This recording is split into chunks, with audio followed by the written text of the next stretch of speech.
When Avisael Garcia was called up to the Tigers, he became the 100th Whitecap to make it to the majors. Let's take a look back at some other Caps who have made it to the big leagues.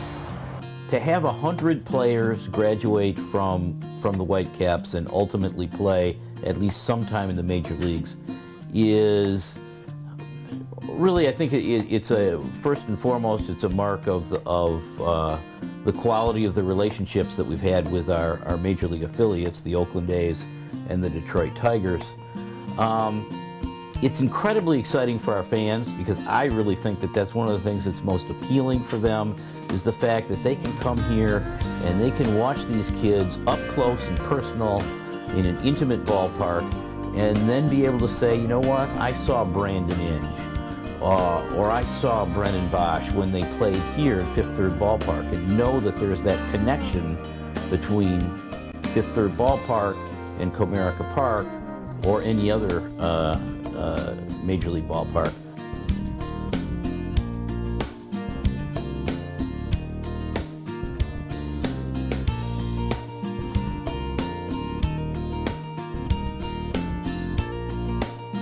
The first big star we had here at the Whitecaps at Fifth Third Ballpark, back then it was known as Old Kid Park, was Ben Grieve.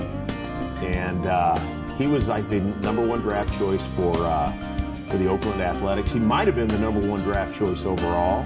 And he came in here, had a fairly good year, and he went on to have I think a 10-year career in the major leagues. He was Rookie of the Year. So he had a tremendous career, and you know, he played very well for us. And he again was the first big star we had here at the Whitecaps.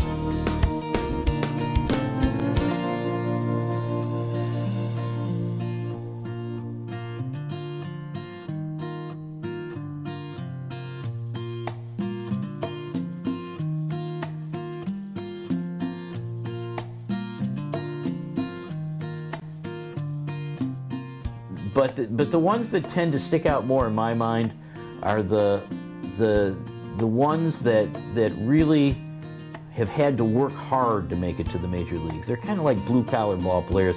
You might not have expected them to make it, and you certainly wouldn't have expected them to do as well as they've done. You know, examples of that are guys like Ramon Hernandez. When he was here for the A's organization in the mid-90s, I don't think, certainly I didn't, and I think there were others who didn't really think that he'd have a major league career. And then all of a sudden he has this fabulous, I don't know, 14-year major league career. I think he may still be playing. And those are the kinds of guys that stand out. The Don Kellys.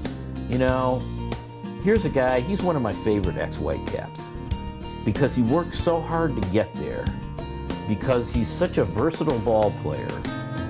And you know, when he was here, he was one of the nicest guys in the world.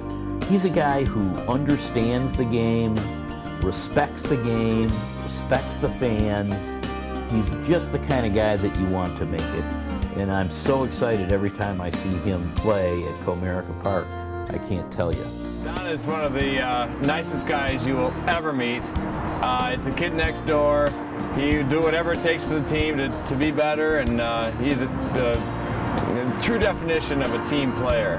And Donnie Kelly, when he was here as a shortstop, I don't think it's one of the rarest positions he's played in the major leagues, although he's played everything else. In fact, in that one season, he played all the positions, which was pretty cool.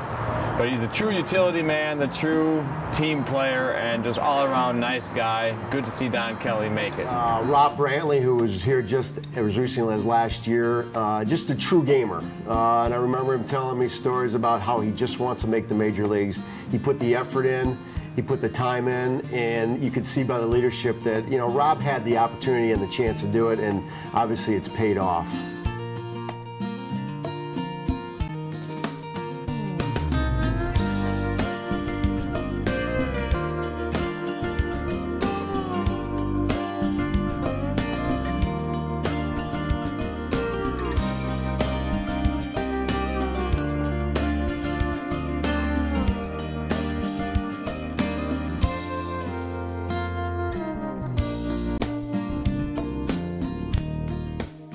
remember Robert Fick in the 1997 season. He had a 32-game hitting streak, ended up winning the batting title, having a pretty good major league career, but he had a sweet swing, good left-handed swing, and a solid first baseman.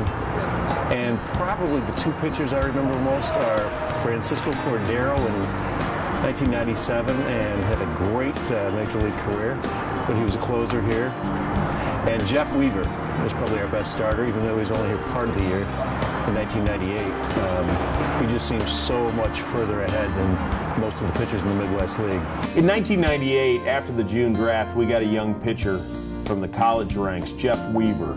And I remember we went all the way that year, and he pitched some of the best games I've ever seen here at Fifth Third Ballpark. And then when he made the show, they came back, the Tigers came back and played an exhibition game here. And most of the Tigers weren't that pleasant to be around, but Weaver was great with the media, with the staff, and he went above and beyond. That was a positive for me because he was one of the true guys that had played here and came back as a Tiger and treated us all with respect, and that was a good memory.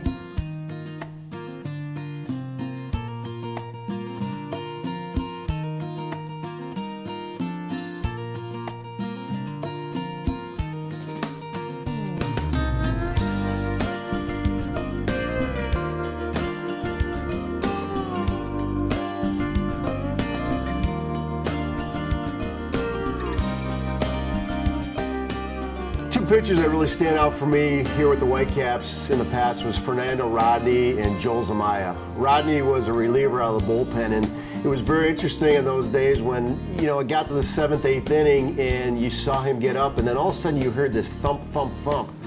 You turned to look and he was thrown in the bullpen, throwing heat, and the visiting team would look and say, oh, Rodney's up. So pretty much lights out, game was over when Rodney was here. And then Joel Zumaya, of course, you know, he started here as an 18-year-old starter, made the 2003 Midwest League All-Star team, which we had the game here at Fifth Third Ballpark. So it was an interesting concept to have him here.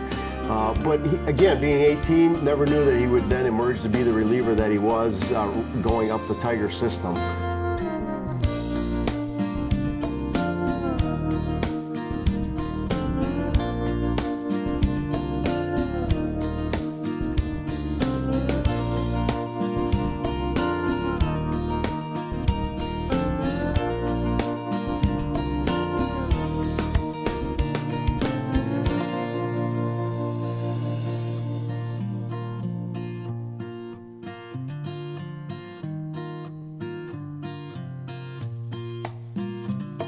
I hope you've enjoyed looking back at some of the Whitecaps players who have made it to the major leagues, and now we can look forward to the next 100.